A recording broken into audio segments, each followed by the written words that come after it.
SI joint pain is pain that starts in the back. If you have those little dimples in your back, they're usually around those little dimples. From a Chinese medicine perspective, SI joint pain happens when there's a depletion of blood in the body, when there's not enough blood to support everything that's going on in your body, right? Support the pregnancy, support your organs, support keeping your body warm and your circulation and everything that blood needs to do in your body. I think in Western medicine, there's this idea that we don't really know why it happens, so we can't prevent it. But in Chinese medicine, we do know why it happens, and therefore we can prevent it. So if you want to prevent SI joint pain, sacroiliac joint pain during pregnancy, the best thing you can do before you get pregnant or during, if you're hearing this and you are pregnant during your pregnancy, is to work to build blood in your body. Today, I want to talk about SI joint pain during pregnancy, sacroiliac joint pain that happens during pregnancy. And I want to talk specifically about why it happens, but more importantly is how to prevent it, right? I think in Western medicine, there's this idea that we don't really know why it happens, so we can't prevent it. But in Chinese medicine, we do know why it happens, and therefore we can prevent it. And I'm going to talk about this mainly from a Chinese medicine perspective because there is not much information from a Western medicine perspective.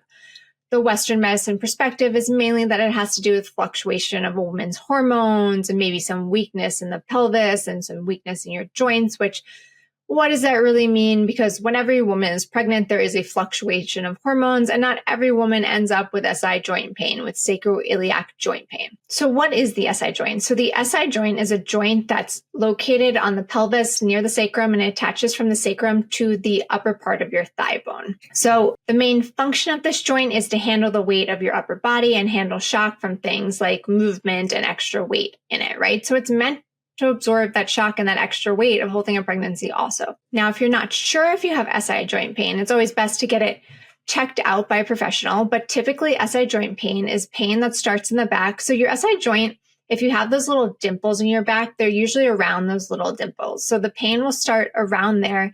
It's typically just on one side, although it could switch which sides it's on. And sometimes people do have it on both sides, but I find that typically it's just one side at a time. And that pain can start your lower back and it will sometimes radiate to your butt or down your hip to your thigh. It usually doesn't radiate past your knee. And so that's one way to differentiate SI joint pain from sciatica pain, which is very similar and also will be common during pregnancy. We're not going to talk about sciatica pain today, but just so you're aware of it so they can tell the difference, sciatica pain is a compression of the sciatic nerve, right? And the sciatic nerve also, again, starts in your back and runs down the side of your leg.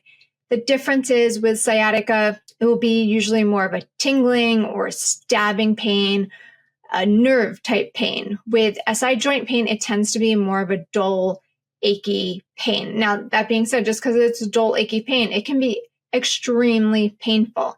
I had SI joint pain in my second pregnancy over 5 years ago at this point, or about 5 years ago at this point. And I can tell you, it was excruciating. I started to get it when I was about, I don't know exactly, I want to say 35 weeks. Actually, I do know exactly now that I think about it. So my daughter was breech, right? And I found out she was breech at 32 weeks, and I started to get worried about it. I got anxious about it because a C-section was not an option for me in my mind. And so I started doing all the things. And one of the things my midwife had recommended was to go see a chiropractor. And at the time I was just having like some pelvic, like heaviness in my pelvis, which is somewhat normal for pregnancy, especially a second pregnancy or further down the line. The more pregnancies you have, the weaker your joints are going to get, but also the more they're going to loosen up, right? And I also am a very flexible person. I have very loose joints to begin with, so it wasn't a surprise that I was having some pelvic heaviness. But anyways, I went to this chiropractor to help,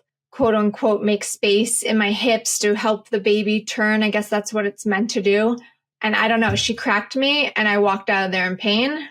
And it progressively got worse over that day. And then it got to the point where I couldn't walk. And that was at 35 weeks. So from 35 to about 39 weeks, I was in excruciating pain. It hurt to walk. It hurt to move. It hurt to lay down. I had to use a cane to walk. That's how painful it is. And I felt it mainly in my hip. So it's like whenever I would put weight on my hip, it just felt like it was going to break, like it was going to crumble. So when I say that SI joint pain can be painful, I truly, truly mean it. And I am a person who has a really high pain tolerance. I've had 2 natural births and I didn't think it was that bad. So SI joint pain can be painful. So it's really important to take steps to prevent it if you can. And I wish I had known at the time, 5 years ago when I was pregnant with my daughter, what I knew today and took my own advice so that I didn't suffer through that pain. And I hope that you don't have to suffer through that pain also. So from a Chinese medicine perspective, SI joint pain happens when there's a depletion of blood in the body, when there's not enough blood to support everything that's going on in your body, right? Support the pregnancy, support your organs, support keeping your body warm and your circulation and everything that blood needs to do in your body. Another big function of blood in our body from a Chinese medicine perspective is holding pathogens in place. And we hold pathogens in place in our joints, right? So those big cavities in our bodies, our joints, are where we hold things, where we store things in latency. And when we're talking about a pathogen in Chinese medicine, that can be a wide range of things. That could be a flu that you got when you were 6 and your body wasn't strong enough to fully repel it. So you physically got better, but it's still stored in your body. I think we're starting to come to terms with this idea in Western medicine with COVID, right? The idea of long, quote unquote, COVID, that it's still stuck in your body and it's not going away. Well, from a Chinese medicine perspective, that can happen with any illness, with any cold, with any disease. It can stay in your body in latency in your joints. And that's actually a really positive thing because it keeps your body running generally healthy and generally smoothly without causing you too much trouble, as long as you have enough resources to hold that pathogen in your joints. Now, other pathogens can be stored emotions and stored trauma, right? When we suppress our emotions and we don't allow ourselves to feel them, they need to be stored somewhere in our body also. And first, they're stored in our blood. Over time, that will go deeper and that will get stuck in our joints as well. And so we need this blood to store these pathogens that everyone has. Everyone has pathogens stored in their body in latency in your joints. And when there's a depletion of blood, when your body is not getting enough resources from food and diet and lifestyle that it needs, then that can turn into joint pain because the pathogens are starting to wear down, right? We call it divergent channels in Chinese medicine. They're starting to break down and they can't hold these pathogens much longer. And the first sign of that will be joint pain. Now, this is very common in pregnancy, the SI joint pain, because women are already depleted of blood in a sense, right? We need extra blood to support this pregnancy. And if you come from a place of lacking enough blood to begin with, not having enough blood to support your body, which could before birth, before pregnancy, might have shown up as things like endometriosis. I've had women come into my office, actually a lot of women come into my office who are pregnant, but they had endometriosis before they got pregnant and now they have SI joint pain. That is very common. Other signs that you need to build blood before pregnancy would be things like painful periods, scant periods, a cycle that when your period only lasts for like 2 or 3 days, or light bleeding or skipping periods. Aside from your menstrual cycle, it could be things like dry skin, hair, or nails, as blood is meant to moisten our body. If you're someone who feels cold all the time or you have really cold hands and feet, that's a sign of needing to build blood in your body because your blood warms your body as well.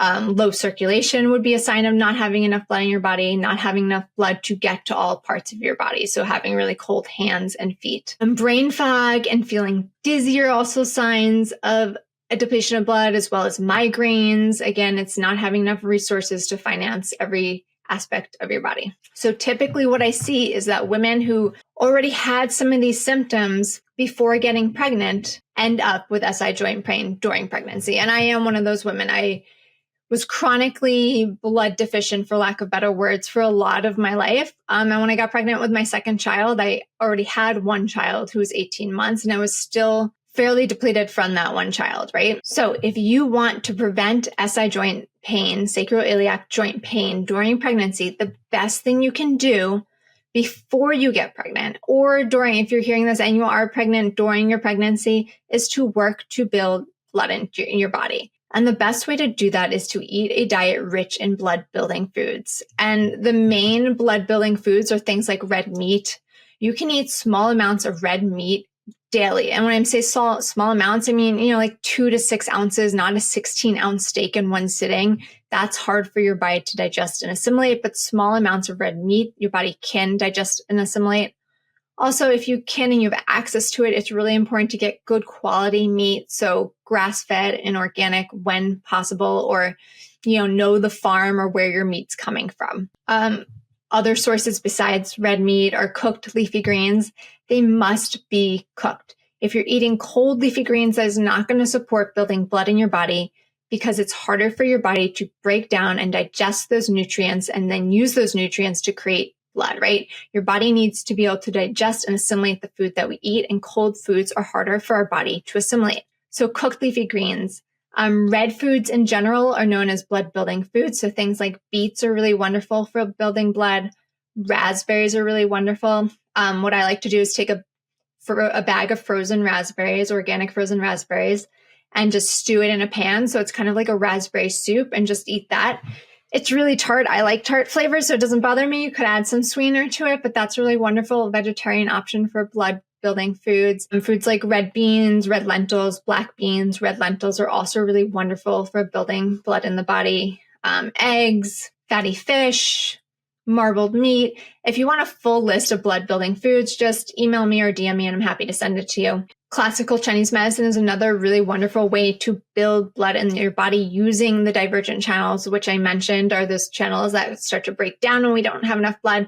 But we can also use the acupuncture channels to help support the building of blood in the body through those channels. So it's kind of really cool. But aside from building blood in your body, it's important to limit, reduce, or totally get rid of the things that are depleting blood in your body in the first place, right? Because we can eat all the good food in the world. We can eat red meat every day, cooked leafy greens, raspberries, all of that stuff. But if we are not counteracting that, if we're still doing those things that are depleting our blood, it's not going to really matter, right? So things that deplete your blood are going to be things like high intensity exercise, right? Anything that uses a lot of energy is really depleting our blood. Stress is depleting our blood. Anxiety is depleting our blood. Fear and worry are depleting our blood. I think I mentioned this before, but we store our emotions in our blood, and it takes a lot of blood, a lot of resources to be able to do that. So not suppressing your emotions, right? Allowing yourself to feel your feelings. And if you do have stored trauma or stored past experiences, stored events, stored emotions that you want to release, acupuncture and Chinese medicine is a really wonderful way to do that. So your body doesn't need to hold that burden of holding on to it. Your body can use less resources. And going back to food, eating a diet rich in cold foods does quote unquote deplete your blood in a sense, because your body can't use the food that you're eating to create blood. So it's not really depleting blood, but it's just not helping you and it's not supporting you in any manner. Some other ways that you deplete blood, honestly, I think that's pretty much it. So eating cold foods, not eating a diet that's supportive, that will deplete your blood. Over exercising and holding too much stress, worry, anxiety, and stored emotions in your body. All of those deplete our blood. So we really need to find ways to balance that, and then to support building blood in our body with the blood-building foods that I mentioned. And combining those blood-building foods with rest is really important, because when we rest is when our body uses those nutrients to build blood. And specifically, I should mention going to bed early. So you want to be in bed asleep by 11 o'clock, because there's like a Chinese medicine chi calendar that you can look up, and I'm sure some of you might have seen, but between 11 to 1 a.m. is the time of the gallbladder, and the gallbladder in Chinese medicine is related to the liver. The gallbladder helps to move blood in our body. Anyways, that is the time at night when our body starts to use those nutrients to create and build blood in our body. So it's really important to be at rest at that time, so your body's able to do what it's meant to do to help build and store more blood, more resources for you. So to summarize, to prevent SI joint pain in pregnancy, you really want to build blood in the body and avoid doing things that deplete blood in the body. And if you do already have SI joint pain and you are pregnant, I would get classical acupuncture. That's the best way you're going to do to help manage that pain, to help relieve that pain, and start to use that blood building diet and start to decrease activities that are stressing your blood in the first place. I say it's better to prevent SI joint pain than to try to fix it, just because usually you get it later in your pregnancy, right? Around, let's say 35, 36 weeks even. You only have a month left. It can take time. It can take energy to build blood in our body. So it's easier just to prevent it. And that being said, if you do have SI joint pain during pregnancy, it does typically go away after you give birth. So that is also really helpful. If you're interested in learning more about foods, diet, and lifestyles to support your body in building blood and preventing things like SI joint pain, as well as many other symptoms in your body, or if you want to learn how acupuncture can help support the building of blood and preventing things like SI joint pain, and again, many other symptoms in your body and how it can support your fertility and your pregnancy and your entire life, feel free to reach out. You can DM me, you can email me. My information is always in the show notes. Thank you for listening.